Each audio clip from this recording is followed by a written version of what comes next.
ક્ષત્રિય શક્તિ અસ્મિતા મંચની બેઠક પહેલા વિવાદ સર્જાયો છે। ભાવનગર યુવરાજે ક્ષત્રિય સમાજને સંદેશો મોકલ્યો હતો। પોતાના સોશિયલ મીડિયા પેજ પર તેમણે સંદેશો મૂકતા જણાવ્યું હતું કે હું કોઈ સમિતિ કે સમિતિનો ભાગ નથી અને સમિતિ કે સમિતિ દ્વારા થતા કોઈપણ કાર્યમાં કે કાર્યક્રમમાં સામેલ નથી। હું હંમેશા મારા સમાજને વફાદાર રહ્યો છું અને રહીશ। મારા સમાજના વડીલોના માર્ગદર્શન હેઠળ મારા પૂર્વજોના સિદ્ધાંતો અને મૂલ્યોને અનુસરીને મારા સમાજના ભલા માટે સખત મહેનત કરીશ। સાથે જ તેમણે એવું પણ ઉમેર્યું કે રાજપૂત સમાજની કોઈપણ સમિતિ તેમના રાજકીય લાભ ખાટવા માટે મારા પૂર્વજો અથવા મારા પરિવારના વડીલોનો ઉપયોગ કે દુરુપયોગ કરીને રાજકારણમાં સામેલ ન થાય। રાજપૂત એકતા અનિવાર્ય છે તેમાં કોઈ શંકા નથી, પરંતુ આ એકતાનો ઉપયોગ ક્ષુદ્ર રાજનીતિથી આગળ વધીને રોજબરોજના જીવનમાં જીવનશૈલી રૂપે પ્રદર્શિત થવી જોઈએ। ઉલ્લેખનીય છે કે ભાવનગરના યુવરાજના આ સંદેશાને કારણે ખળભળાટ મચી જવા પામ્યો હતો। આ મામલે સંમેલનના પ્રવક્તા અર્જુનસિંહે યુવરાજના સંદેશા પર નિવેદન આપ્યું હતું। ગોતામાં મહાસંમેલન યોજાવા જરૂર છે ને બીજી તરફ ભાવનગરના યુવરાજ જે છે તેઓની જે પોસ્ટ સોશિયલ મીડિયામાં વાયરલ થઈ છે અને એ ક્યાંક ને ક્યાંક અત્યારે ચર્ચાનું કેન્દ્ર બની છે। આપણી સાથે આ જે સંમેલન જે છે તેના પ્રવક્તા અર્જુનસિંહ આપણી સાથે છે અને તેઓ પાસેથી જાણીશું।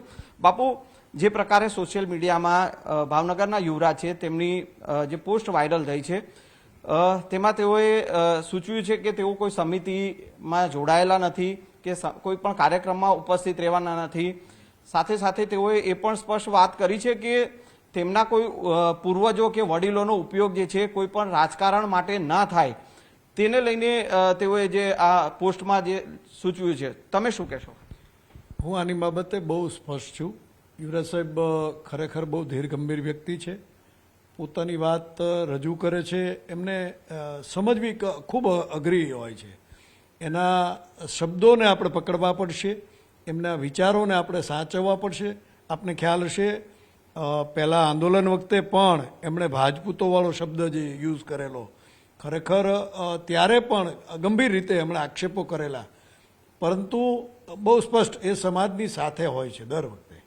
હા, પોતે કોઈ પણ સમિતિના સભ્ય નથી, એ એમની પોતાની વ્યક્તિગત વાત એમણે લખી છે કે ભાઈ હું કોઈ પણ સમિતિ, અને બહુ સત્ય છે કે પોતે એક પણ સમિતિના સભ્ય નથી। અને ભાવનગરનું જ્યાં સુધી વાત છે, ઇઝેનેસ ઓફ ભાવનગર અહીંયા આવી રહ્યા છે ત્યારે એમને લગભગ છેલ્લા એક અઠવાડિયાથી એમને પૂછવામાં આવી રહ્યું છે કે આમાં રાજકારણમાં બાપુ જશે, આ જશે, પણ શંકરસિંહજીની વાતને ધ્યાને લઈને બધાએ લગભગ આ ચર્ચાઓ કરી છે મારી સમજણમાં। શંકરસિંહજીએ પણ સ્પષ્ટ કર્યું છે કે જ્યાં સુધી ક્ષત્રિય સમાજની વાત હોય, આપણા અહીંયા ગોતા ભવનની બાબતે હોય અથવા કોઈ પણ ભવન હોય, ક્ષત્રિય સમાજનો જ્યાં વ્યવસ્થા હશે ત્યાં ક્ષત્રિયો એક રહેશે, એક મંચની નીચે રહેશે। પોતાના રાજકીય જોડા એ બહારની સાઈડ મૂકીને આવશે। એમને ભારતીય જનતા પાર્ટી હોય, કોંગ્રેસ હોય તો અપક્ષ હોય, કોઈ પણ હોય, એમણે અહીંયા રાજકારણ લાવવાનું નથી અને આપણે રાજકારણ આની અંદર તો ક્યારેય નહીં કરીએ। હા, તમને રાજકારણ કરવાનો શોખ છે, મને પણ કરવાનો શોખ થતો હશે, તો આપણે દિવાલની બહાર કરશું। અહીંયા આપણે રાજકારણ સમાજકારણ અહીંયા કરશું। અહીંયા કોઈ રાજકારણ કરવાનો ક્યાંય જગ્યા જ નથી અને આપણે કરશું પણ નહીં। ઓકે બાપુ, આ જે પોસ્ટ જે છે તો એમાં કોઈ પણ પ્રકારનો કોઈ મતભેદ કે એવું તમને લાગતું નથી ને? યુવરાજ કુમારે બહુ સ્પષ્ટ કીધું, હું એક પણ સમિતિનો સભ્ય નથી। હા, એમની જે ચિંતા છે એણે બહુ સ્પષ્ટતાથી કરી છે, એણે જાહેર કર્યું। હું ગૌરવપૂર્ણ કહું છું કે એમણે કર્યું, એ બહુ સારી વાત છે કે ક્યાંક લોકોની જે વાત છે એની વાતને સ્પર્શ્યા છે, પોતાના દિલની વાત કરી છે કે તમને બધાને જે છે એ મને છે કે રાજકારણમાં દુરુપયોગ થાય ક્યાંય મારા સમાજનો, મારા ઘરનો, મારા પરિવારનો। હું કૃષ્ણકુમારસિંહજીનો વંશજ છું ભાઈ, એટલે કૃષ્ણકુમારસિંહજી જેમણે પહેલો દાતા હતા, જેમણે સોંપ્યું છે, એમના પરિવારના સભ્ય તરીકે ક્યાંક કોઈ લાંછન લાગે એવું ન થાય એની પણ ચિંતા કરી છે। એટલે હું એ માનું છું એમણે ગૌરવપૂર્ણ વાત કરી છે કે તમે પણ જ્યારે સમાજની વાત આવે ને ત્યારે દરેક વ્યક્તિએ પોતાના પરિવારને સન્માન આપવું પડશે। એટલે આની સ્પષ્ટતા કરવી બહુ ગંભીર હોય છે સાહેબ, અઘરું લાગે છે, શરમજનક ગણાઈને લાગે છે, પણ એમણે સ્પષ્ટ કર્યું એટલે હું માનું ત્યાં સુધી આને ગૌરવ લેવું જોઈએ કે એમના પિતાશ્રી આવે છે। હું બાપ દીકરો હોય ત્યારે સામાન્ય ઘરની અંદર આ થતું હોય છે, પણ આમાં ક્યાંય એવું નથી। એમણે બહુ સ્પષ્ટ પોતાની વાત રજૂ કરી। સાહેબ, આની માટે હું તો કહું છું ત્યાં સુધી આ પ્લેટફોર્મ એકમાત્ર એવું મંચ બનશે કે પોતાની વાત પણ રજૂ કરી। બાપુ, એક તરફ સમાજ જે છે તે તેમના પિતાશ્રી વિજયસિંહ બાપુ જે છે તેમને અધ્યક્ષ બનાવવા માટેની તૈયારી કરી છે અને બીજી તરફ એમના પુત્ર જે છે યુવરાજસિંહ, ભાવનગરના યુવરાજ, કે જેઓ પોતે પોસ્ટ આ પ્રકારની વાયરલ કરે છે કે મારા પૂર્વજોનો કોઈ પણ ઉપયોગ કરવો નહીં, વડીલોનો ઉપયોગ નહીં. તો આમાં ક્યાંક ને ક્યાંક મતભેદ કે એ રીતનું લાગતું નથી? ના, એટલે મેં આપને કીધું ને, સ્પષ્ટતા કરે છે પોતે કે ક્યાંક બધાને લાગી રહ્યું છે. તમે સમજો, આમાં તમે સામાન્ય, હું સામાન્ય વ્યક્તિ તરીકે કહું છું,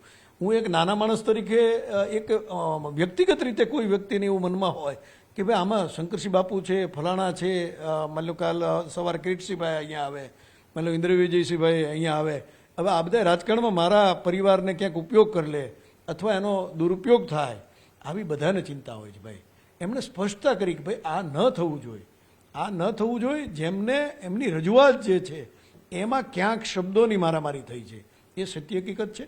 પણ એમણે કોઈ એવું નથી કીધું કે હું આમાં સમાજની સાથે નથી. એમણે બહુ સ્પષ્ટ લખ્યું છે, ક્ષત્રિય સમાજની સાથે છું, એમની સાથે હરમેશ રહીશ.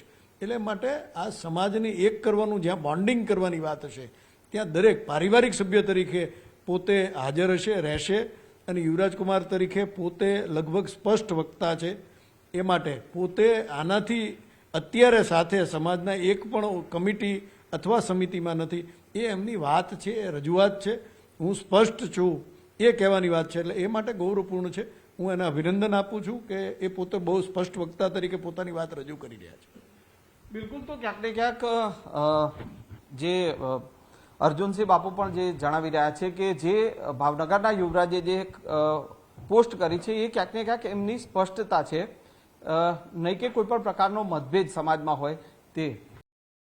જણાવી દઈએ કે ક્ષત્રિય મહાસંમેલન મળવાનું છે, જેમાં પ્રમુખ તરીકે ભાવનગરના મહારાજા વિજયરાજસિંહજી ગોહિલની તાજપોશી કરાઈ રહી છે.